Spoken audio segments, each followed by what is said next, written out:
Hello everyone, welcome to తులా creations. First time మన channel చూస్తుంటే సబ్స్క్రైబ్ చేసుకోవడం మర్చిపోవద్దు. వీడియోలోకి వెళ్ళినట్లయితే వసు ఏంజెల్ ఇద్దరు కూడా మాట్లాడుకుంటూ ఉంటారు కదా. అప్పుడే వసు మను గురించి అడుగుతుంది ఏంజెల్ని. నీకు మను గారు తెలుసా అని అంటే తెలుసు అని అంటుంది ఏంజెల్.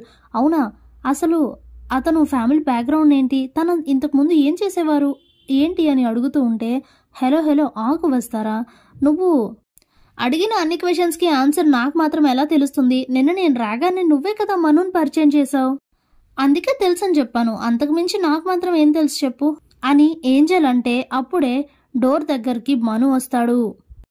తనని చూసి షాక్ అయిపోతుంది వస్తారా. ఏంటి, నేను అడిగిన అన్ని మాటలు విన్నారా, ఇప్పుడు ఈయన ఎలా రియాక్ట్ అవుతారు అని ఆలోచిస్తూ ఉంటుంది. అప్పుడే ఏంజెల్ కూడా తను చూసి షాక్ అవుతుంది.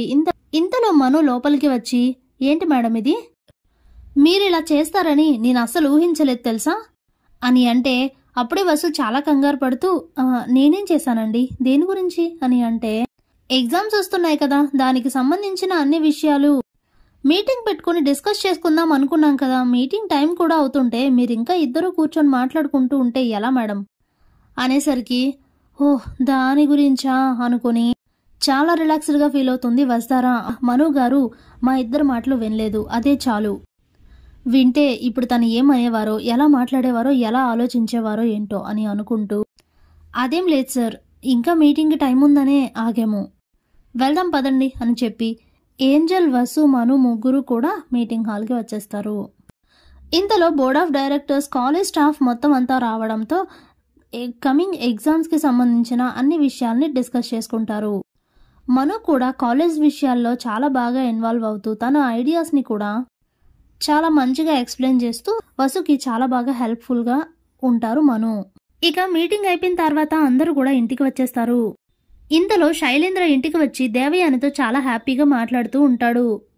ఏంటి నాన్న అంత హ్యాపీగా ఉన్నావు, ఇంతకీ నీ హ్యాపీనెస్ కారణం ఏంటి అని దేవయాని అడిగితే మమ్మీ అన్ని ప్లాన్స్ని ముందే మనం డిస్కస్ చేసుకోవడం కంటే జరిగేది చూస్తూ ఉంటే దాంట్లో ఉండే థ్రిల్లే వేరు తెలుసా అని అంటే అదేంట్రా అలా అంటావు, ఇప్పుడు నీ హ్యాపీనెస్ని చూస్తూ ఏం చేయబోతున్నావా అని ఎక్సైట్మెంట్తో టెన్షన్తో ఎదురు చూడాలా, ఏంటో చెప్పు అని అంటే లేదు మమ్మీ, అయినా నీకు చెప్పడానికి ఇదేం నా ప్లాన్ కాదులే, ఆ రాజీవ్ గారు ప్లాన్ చేశాడు, ఏం జరుగుతుందో అలా చూస్తూ ఉందాం, జస్ట్ వెయిట్ అండ్ సీ అని చెప్పి అక్కడి నుంచి వెళ్ళిపోతాడు శైలేంద్ర.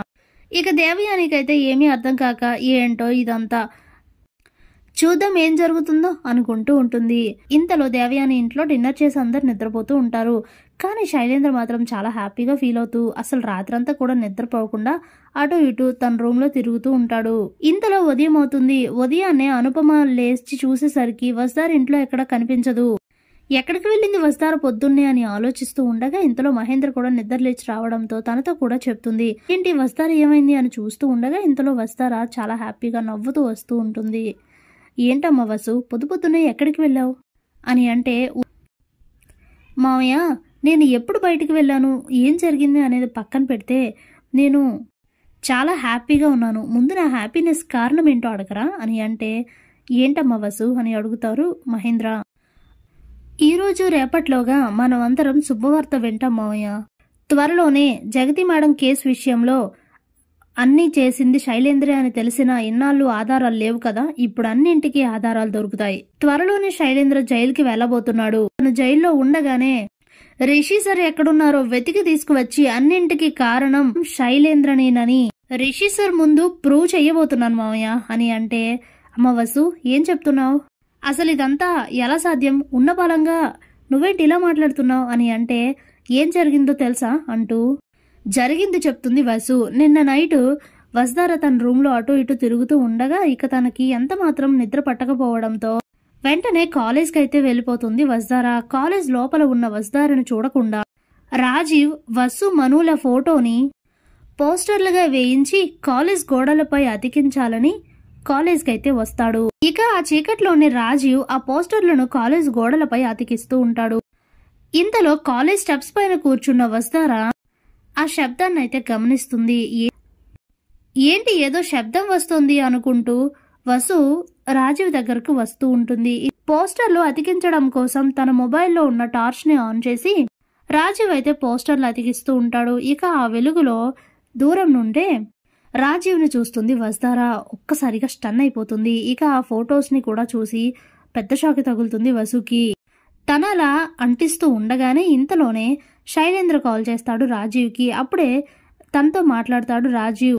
ఏంటి బ్రదర్, అనుకున్న పని ఎంతవరకు వచ్చింది అని శైలేంద్ర అడిగితే, అనుకున్నది అనుకున్నట్టుగానే జరుగుతోంది. కాలేజ్ గోడల పైన పోస్టర్లు వేస్తున్నా, నువ్వు అనవసరంగా మధ్యలో డిస్టర్బ్ చేయకు. ఈ పోస్టర్లన్నీ కాలేజ్ గోడల పైన వేస్తాను. రేపు ఉదయం అందరూ వచ్చి ఈ పోస్టర్లను చూసి అప్పుడు మనం అనుకున్నది అనుకున్నట్టుగా జరుగుతుంది. నీకు ఎండి సీట్ దక్కడం ఖాయం, నాకు వసుధార దక్కడం ఖాయం. నువ్వేం సందేహించకు అని చెప్పి ఫోన్ పెట్టేస్తాడు రాజీవ్.